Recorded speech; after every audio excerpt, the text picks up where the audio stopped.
The courtroom was a pressure cooker, the air thick with anticipation, every seat filled with spectators hanging on to every word. A single mother, Emily Harper, stood at the plaintiff's table, her hands trembling but her gaze steady, fixed on the man who'd tried to ruin her life. Across from her, billionaire tech mogul Victor Crane lounged in his chair, his smug grin daring her to try. Emily wasn't supposed to be here.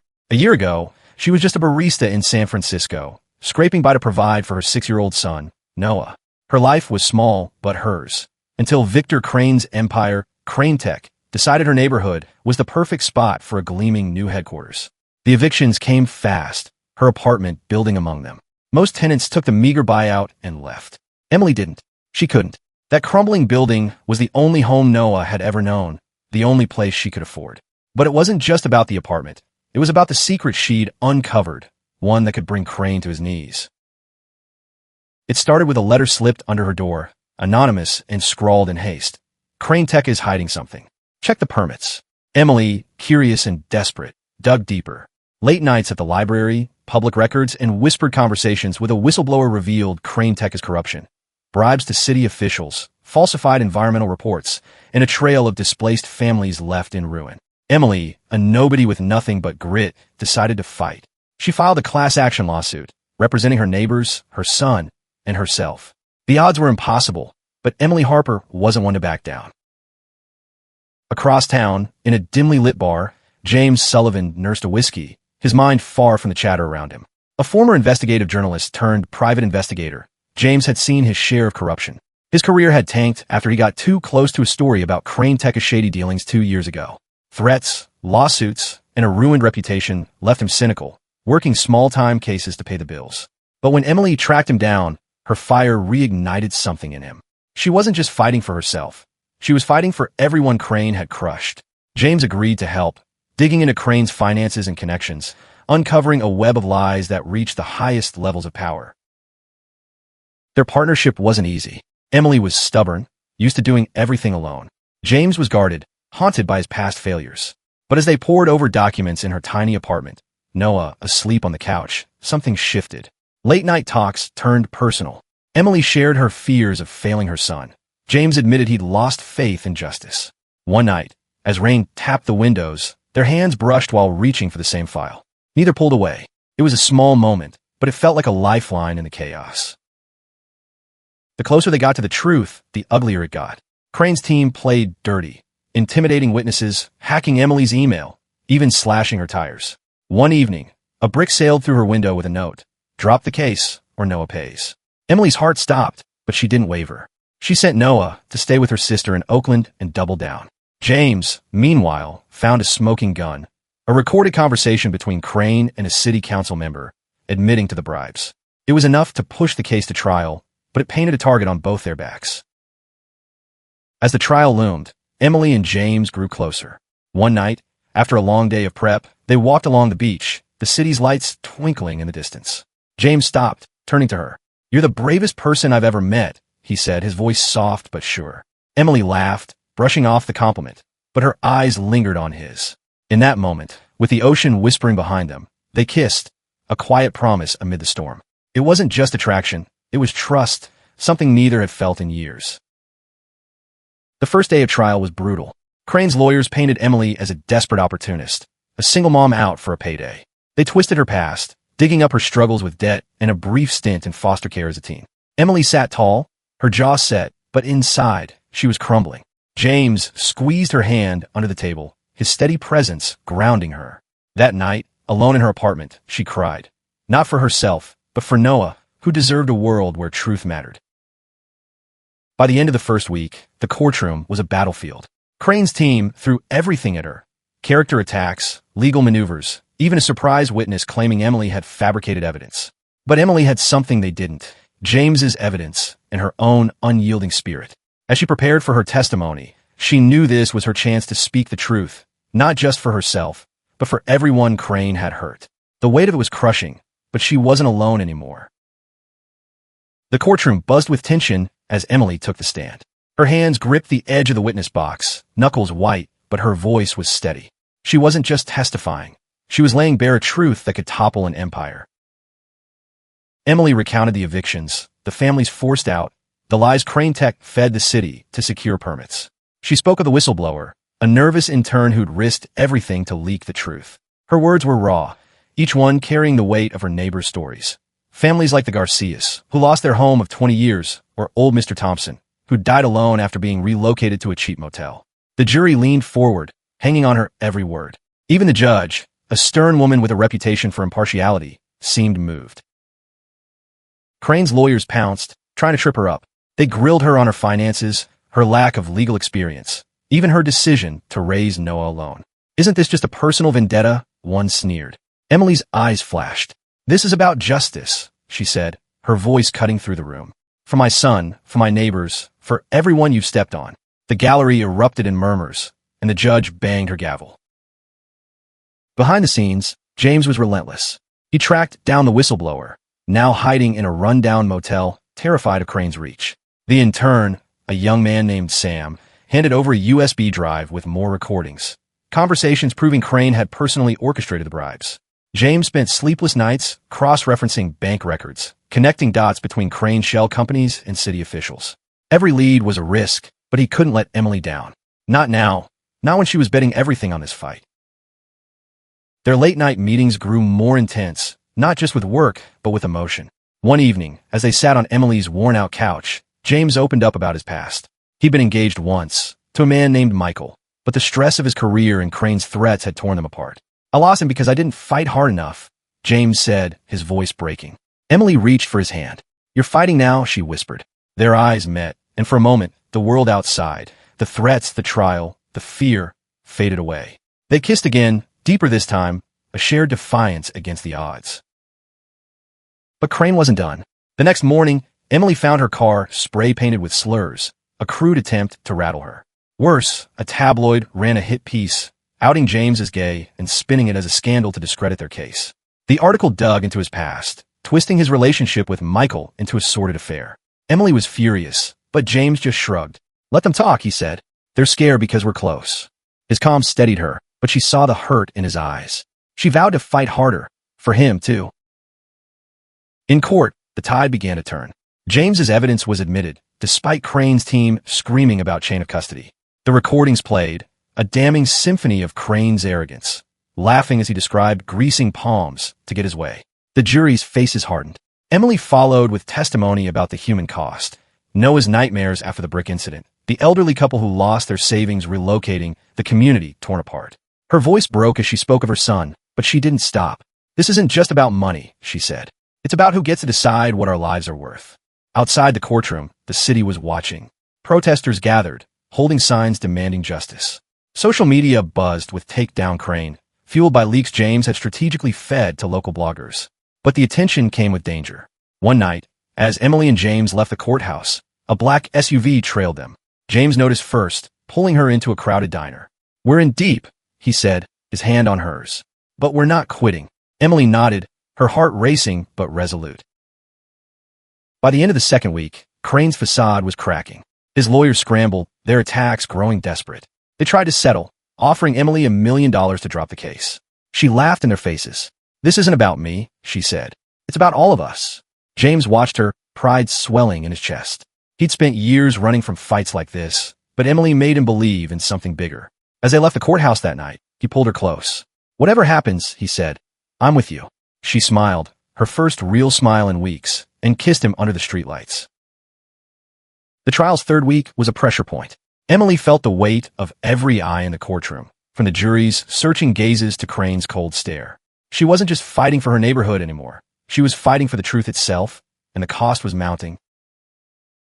Crane's team brought in a parade of character witnesses, executives, politicians, even a pastor, who painted him as a pillar of the community. They called Emily unstable, a single mom in over her head, chasing fame. One lawyer leaned in during cross-examination, his voice dripping with condescension. "Ms. Harper, don't you think this is a bit much for someone like you?" Emily's jaw tightened. "Someone like me," she said, "is exactly who you're afraid of." The room stilled, her words hanging like a challenge. James, meanwhile, was chasing a new lead. Sam, the whistleblower, had hinted at a second set of files, internal Crane Tech memos detailing a cover-up of toxic waste dumping near the proposed headquarters site. If true, it wasn't just corruption, It was environmental crime.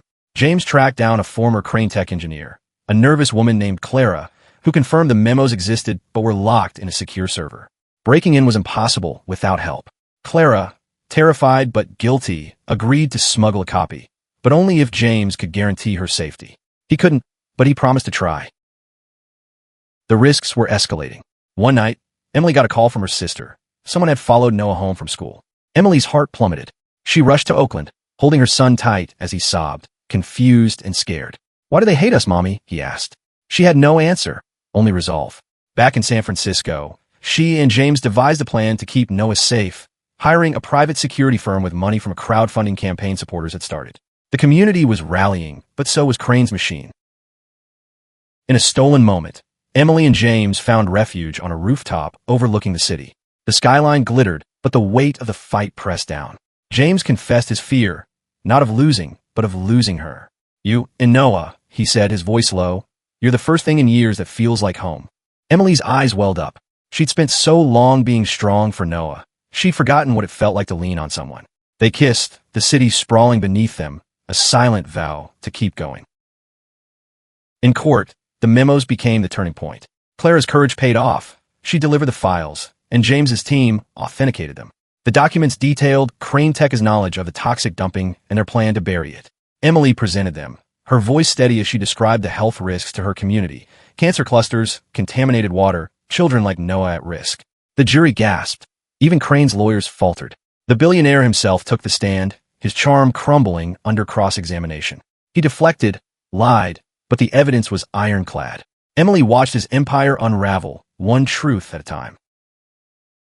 The backlash was immediate. Crane's allies in the media spun stories, accusing Emily and James of fabricating the memos.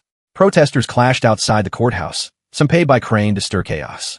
Emily's phone buzzed with threats, but she refused to hide. James, meanwhile, faced his own demons. The tabloid attacks had resurfaced old wounds. His family, who disowned him after he came out, reached out, not with support, but with demands to stop embarrassing them. He ignored them, focusing on Emily and the case. Their bond deepened in the chaos. One night, after a grueling day, they cooked dinner together in Emily's apartment, Noah giggling as James taught him to flip pancakes. It was a fleeting moment of normalcy, but it grounded them. Emily realized she wasn't just fighting for justice. She was fighting for a future where she and Noah could live without fear, where she and James could build something real. As the trial neared its end, Emily prepared her closing statement. She stayed up all night, writing and rewriting, pouring her heart into every word. James read it, his eyes shining. "This," he said, "is why you're going to win." She smiled, but doubt gnawed at her. The truth was on their side, but Crane's wealth and power were a machine of their own. Could one woman, one man, one story really bring it down? The courtroom was a crucible, every moment forging or breaking those inside. Emily stood before the jury, her closing statement in hand, her heart pounding but her voice clear. This was it, the moment to make them see, to make them feel the truth she'd fought for. She began with Noah, describing his drawings of their old apartment, the only home he'd known before Crane Tech's bulldozers came. She spoke of the families displaced, the lies buried in Crane's permits, the poison seeping into their water. "This isn't just about me," she said, her eyes sweeping the jury. "It's about what happens when power thinks it can silence the truth. It's about who we choose to be when no one's watching." The room was silent, her words a blade cutting through years of corruption. Crane's team countered with polish and venom. Their closing painted Emily as a liar, a manipulator using her son as a prop. They called James a washed-up hack with a grudge. But the jury's eyes lingered on Emily, on the memos, on the recordings. Doubt had crept into their faces, not about her, but about Crane. For the first time, he looked small, his tailored suit and smug grin no match for the weight of evidence. Outside, the city was a tinderbox. Protests swelled, with supporters chanting Emily's name and detractors, some hired, some swayed by Crane's media machine, shouting slurs. James and Emily barely left each other's side, their partnership now a lifeline.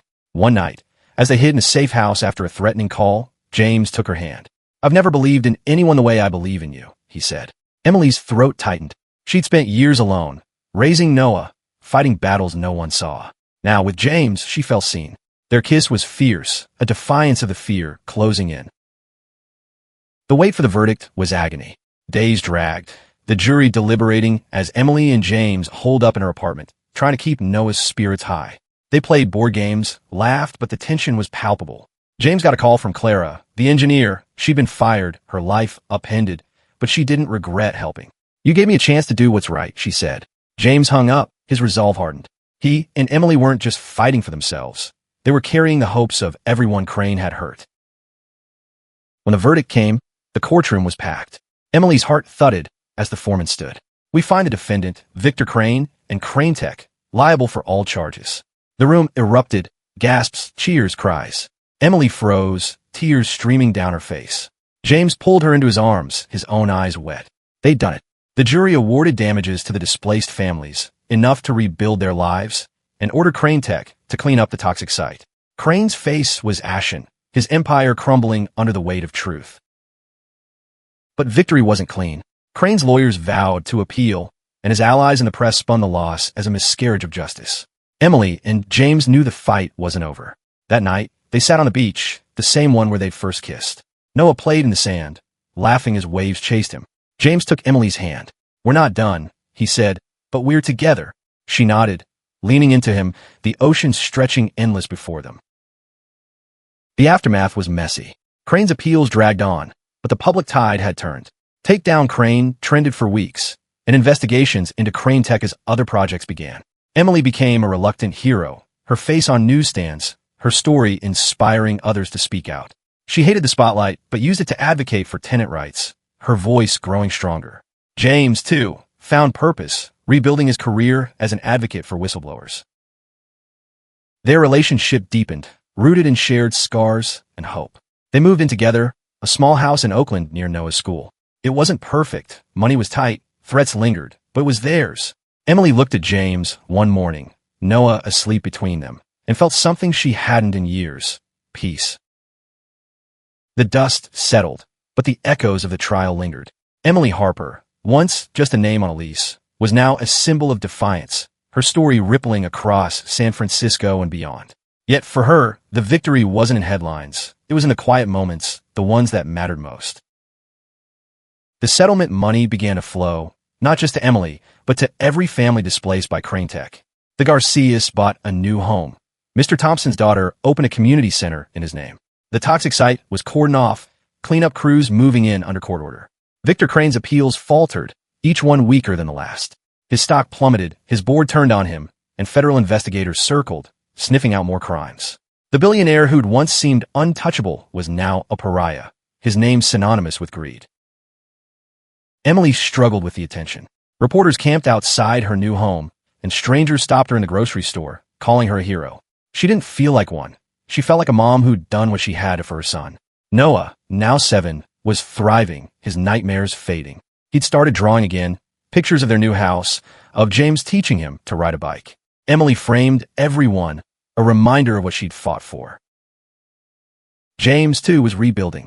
He launched a nonprofit to protect whistleblowers, using his share of the settlement to fund it. Clara, the engineer, joined him, her courage now a beacon for others.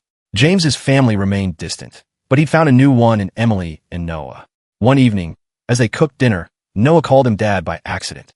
The word hung in the air, heavy with meaning. James ruffled Noah's hair, his voice thick. "I'm here, kid," he said. Emily watched, her heart full. Their love grew in the small things. Morning coffee shared in silence. Late night talks about dreams they hadn't dared voice before.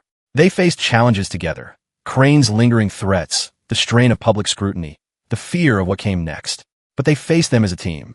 One night, under a sky full of stars, James proposed on the same beach where they'd first kissed. No ring, just his hand in hers, his voice steady. "I want every day with you," he said. Emily said yes, tears mixing with laughter, Noah cheering as he ran circles around them.